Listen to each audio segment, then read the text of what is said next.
Dapat laging sa totoo lang. Bawal mag-lie. At yak namang walang lulusot sa aming lie detector machine. Kaya dapat NGL, Not Gonna Lie with Kim. And Susan. Susan, ang bisita natin ngayon talaga namang pinag-uusapan dahil sa kanyang murang edad, tatak na tatak ng kanyang genius role bilang si Dr. Annalyn. Ay, naku na, sinabi mo pa, Kuya Kim. Isama pa, Kuya Kim, yung all-out emotions niya sa maiinit na mga eksena sa afternoon serye na Abot Kamay na Pangarap. Mga kapuso, live na live nating makakakwentuhan si Doc Annalyn herself, Jillian Ward! Yan, Jillian! kinakabitan lamang ng ating Si lie detector Trudis, machine. Trudis, siliit. Trudis liit. Hi, Jillian! Hello po. Pero ngayon Medyo, hindi na siya oh. Trudis liit. Dito ka para Hindi na siya. Medyo urong mo si ano. Ayan. Kailangan Yan. ikabit natin yung ating lie detector machine, di ba? Dapat ikabit yan. Pero, alam mo, Jillian, habang kinakabit yan, no, kamusta ka? Relax ka lang, no? Okay ka lang naman, no? Okay lang naman. Actually po, galing po akong taping. At Talaga? first year anniversary po namin today. Ah, talaga? First Wow, year. nakailang taon na balita Alam mo, ko. yung abot kamay na yan, tatagal 5 taon yan. Oo nga. Naku, sana po. Oo. Kasi ang... Kasi it's doing so well. Ay, naku, naman, Yes, inabangan ng tao. ang dami na-inspire, At di ang ba? balita ko, marami na raw kumukonsulta sa'yo bilang doktor. Meron pong iba na nagbibiro po, actually. At balita ko rin, parang gusto mo na rin kumuha ng kursong medicine. Oo. Well, naisip ko po siya, Talaga? pero Na-inspire ka? na-inspire po ako. Oo. Okay, Kuya Kim. O, simulan natin. Jillian, para NGL or Not Gonna Lie with Kim and Susan, ang ating kwentuhan, gagamit tayo ng lie detector machine na kasalukuyang kinakabit ngayon kay Jillian. At magtatanong kami, sasagot ka, Jillian. Oo, yeah. Wala, nakakakaba po ito. Wala naman At pa rin. sasabihin sa atin ng examiner kung nagsasabi ka ng truth Or lie. lie. Okay. Okay? Ayan. At syempre, bibigyan ka namin ng chance to explain Ay, bigyan ang na. iyong sagot. Yan. Okay. So, Jillian, hawakan mo Ayan, ito. hawakan mo ito, ha? truth or lie, Yung ha? dalawang ano na T yan. or L. Handa ka na ba, Jillian? Di ba po, pag bumilis yung heartbeat, nagiging lie siya? Eh, ang bilis po na heartbeat ko ngayon. Sige, bigyan na natin kay Mr. Kinakabahan ako, okay. Lie detector operator. Ay, ito, Jillian. Tanong Ito, mo natin si Mr. Lie Detector. Ah. Sir, ready ka na ba? ready ready ka na. na? Okay, Okay. ready na. Ito na, Jillian. Ang unang tanong. Tumatak ng husto ang karakter mo noon bilang si Trudis Liit na makulit at mausisang bata. Ngayon dalaga ka na, makulit at matanong ka pa rin daw? Yes. Truth? Yes Truth po. Truth. or lie? Huwag ka muna sumagot. Ay, Truth? sorry po, hindi pala sasagot. Masyado sorry po, ka naman na-excite mabait po na ako. bata. Excite ka agad, ano? Ganyan sige. po sa tunay na buhay si Jillian. Ay, Oo talaga nga, magsinungaling. Truth or lie? Truth. Truth. Lie detector, truth or lie? Ba, Truth. truth. Okay. Yes, kasi matanong po talaga ako, kahit po sa taping sa mga doktor po namin doon, mahilig po ako magtanong sa kanila. And madaldal din po Ano talaga. tinatanong mo Kadalasan ngayon? ano tinatanong mo? Like, paano po gawin yung sa isang eksena? Kunwari po may mga pinapagawa po sila. Like, last time po pinagawa sa akin yung Heimlich, Heimlich maneuver. Opo, ganon. So, mahilig po ako magtanong saan po ba ilalagay yung kamay, ganon. As in, Natuto ko naman ng Heimlich maneuver. Opo. Sino pinag-experimentohan mo ng Heimlich maneuver? kasi sa ka-eksena ko po kasi siya. Pero syempre hindi po totoo dahil masakit po yun. Sakit yun, Oo, ha? sakit Sa po diaphragm yun. kasi yun. Oo. Para sa pangalawang tanong, eto na. Bago ka pa man naging Doc Annalyn sa Abot Kamay ang Pangarap, totoo ba na pinangarap mo noon na maging isang doktor? Truth or lie? Truth? Truth. Not Gonna Lie with Kim and Susan. Lie I detector, think so. truth or lie? Truth. Truth. Okay. So ngayon, gusto mo pa rin maging doktor ka?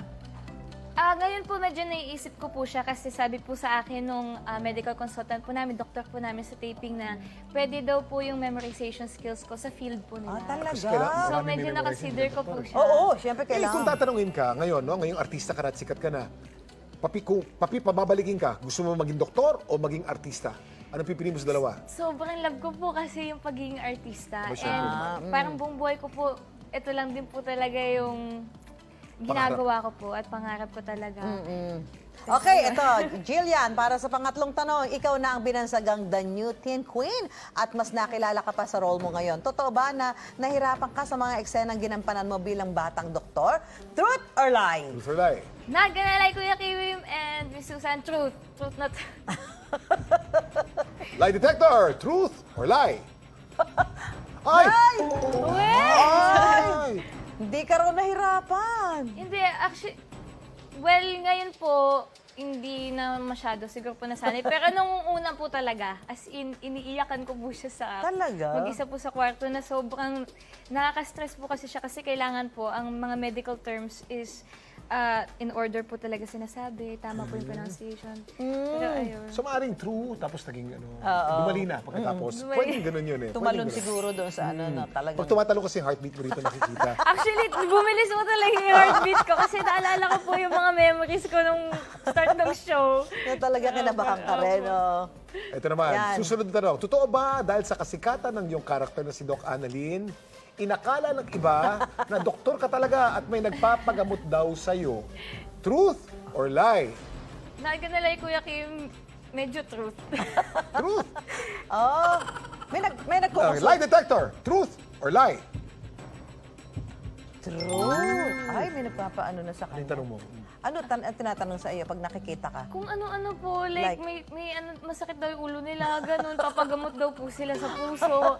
Tsaka ang dami pong mga nagbe-message po sa akin na na-admit po sa ospital. Sabi nila gusto po nila si Dr. Annalyn daw yung doktor po. No, syempre naman, gandang bata. Alam mo, Ay, ang salamat feeling po. mo, bakit mahal na mahal ka ng tao bilang Dr. Annalyn? Bakit?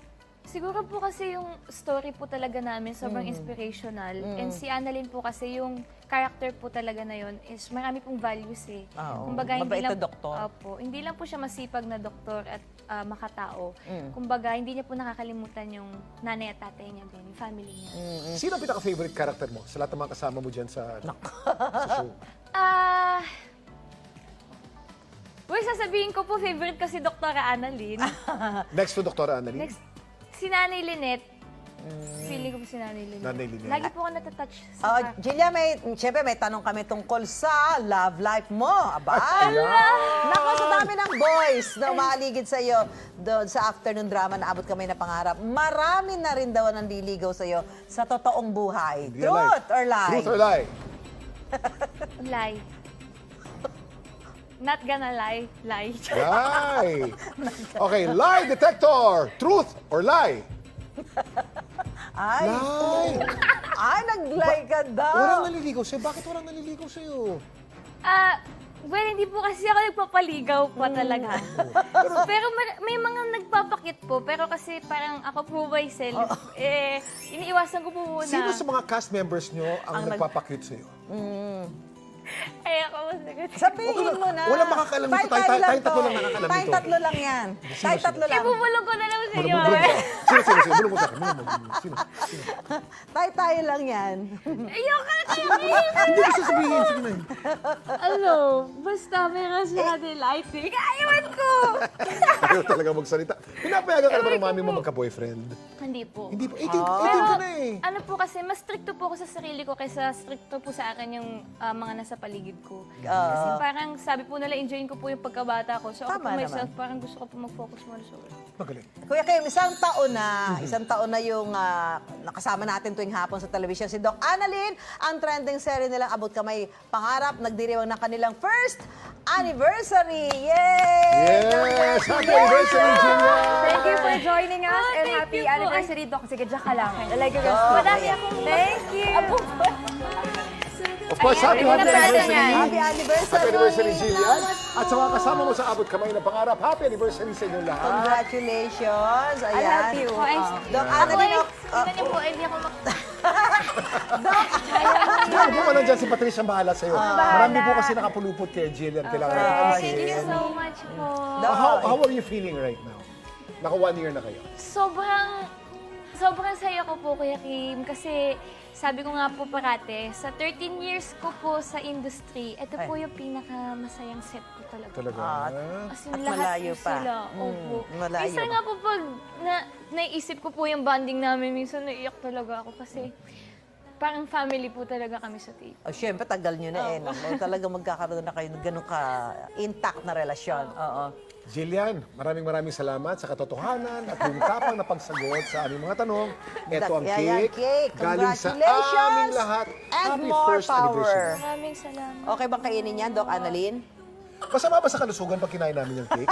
Kapag po sobra, marami po mga pwedeng mangyari sa health natin. So, pag kumakain po tayo, everything in lang. moderation. Ay, ano ba ba ang abangan sa buhay ni Doc Annalyn? Naku, sobrang dami po.